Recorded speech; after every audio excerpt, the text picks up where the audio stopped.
बात है ये है ईवीएम के खिलाफ एक दिन बंद हो देश की बहुतायत जनता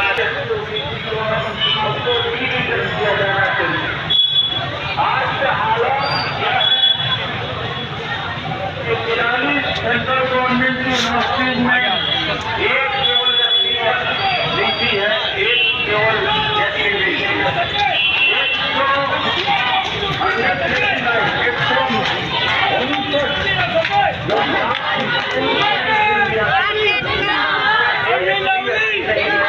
राहुल गांधी राहुल गांधी सोनिया गांधी अशोक शर्मा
राहुल गांधी के डर के वजह से उनको घुसने नहीं देते, डर जाते हैं। ये क्यों डरते हो? सच की लड़ाई है सर। वो नौकरियां दे तो रहे हैं। अब एक खट्टर सरकार में जो है कितने लाख लोगों ने आवेदन करा है इजराइल जाने के लिए, वो नौकरी दे तो रहे हैं, इजराइल भेज रहे हैं नौजवानों को। और कैसी नौकरी चाहिए आपको? अच्छा, अब भेज रहे हैं जब वहाँ जंग छिड़ रही है, तो जंग छिड़ रही है तो वो मतलब साल 2 साल के लिए वहाँ भेज दो, अपने देश के युवा को मरवा दो। देश में सुरक्षा, देश के लिए तो वहाँ जवानों को हमें तेरी जरूरत है अभी। अपने देश में लगाओ सुरक्षा, उनकी नौकरी दो। सेना में भर्ती करनी है तो सेना में उनकी सही तरीके से भर्ती करो, जो उनका भविष्य भी बने। इस तरीके से 3 साल में भविष्य थोड़ा बनेगा। 25 साल तो उन्हें पढ़ाई लिखाई में लगा दिया, 3 साल की नौकरी करके फिर वो फुटपाथ पे आ जाए, क्या करेगा? वो सिक्योरिटी गार्ड बनेगा, वो सेना का जवान सिक्योरिटी गार्ड बनेगा, यही उसकी इज्जत रह गई है। तो ये कोई रोजगार नहीं है। रोजगार होता है पहले अगर सर सही तरीके से कटती थी, उसके इंतकाल होने के बाद में फिर उसकी बीवी भी आराम से गुजारा कर लेती थी। ये है गारंटी। ये खुद नौकरी करी 30 साल 40 साल, उसके बाद में उसके बुढ़ापे का सहारा बनी।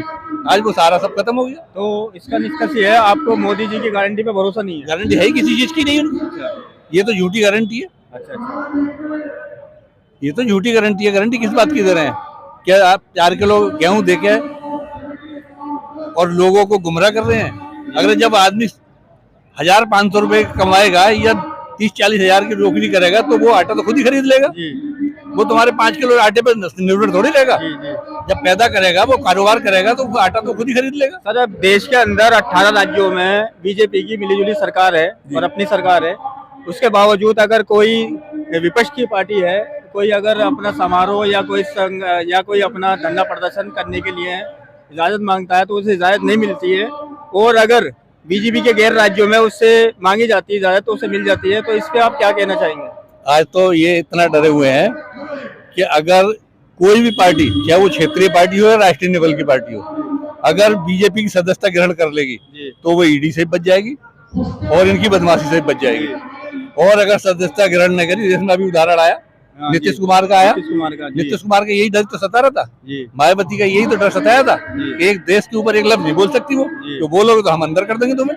नीतीश कुमार को डरा दिया 2024 में अगर तुम गठबंधन में जाओगे तो हम तुम्हें अंदर कर देंगे। ये तो दहशत फैला रहे हैं इस टाइम। देखो, बहुत बढ़िया। देखो, अभी आपने सुना जितने भी ये कांग्रेस की तरफ से उप प्रवक्ता जो लोग हैं यहाँ सारे इकट्ठे हैं, सारे जमा हैं। और आप देख सकते हैं ये कांग्रेस का ये बड़ा आह्वान है गीता कॉलोनी रामलीला मैदान में। और यहाँ पे सब लोग अपनी अपनी बात रखने के लिए यहाँ पे आए हुए हैं और यहाँ पे सब लोग इकट्ठा हैं। और इन सबका एक ही मानना और एक ही कहना है कि जितने भी लोग भारत के अंदर शोषित, वंचित, पीड़ित लोग हैं, उन तक योजनाओं का लाभ मिलना चाहिए और लाभ सबके लिए जरूरी है। बातों से काम नहीं चलेगा, वादों से काम नहीं चलेगा, करने से काम चलेगा। इसी बात को लेकर हम यहाँ पे आए थे और इन सब की हमने बात सुनी। अभी भाई आए हमारे साथ में, अब इनसे पूछना चाहेंगे कि आप इस पे क्या अपनी बात रखना चाहते हैं। मेरा नाम है प्रताप सिंह डोगरा, पूर्व ब्लॉक कांग्रेस कमेटी का अध्यक्ष हूँ, मंगोलपुरी विधानसभा क्षेत्र से। जी जिस तरीके से देश के हालात देश में सत्तारूढ़ पार्टी ने पैदा किए हैं, ये शायद किसी से छुपे नहीं है। और क्या हर्ष है आज देश में और देश की स्थिति क्या है, ये भी किसी को बताने की जरूरत नहीं है। लेकिन जो हमारा लोकतंत्र का चौथा स्तंभ है, अगर इस चीज को समय समय पर और हर एक मंचों पर उठाता रहेगा तो संविधान शायद बच जाएगा। मेरे हिसाब से आज संविधान को बचाने की लड़ाई शुरू हो गई है।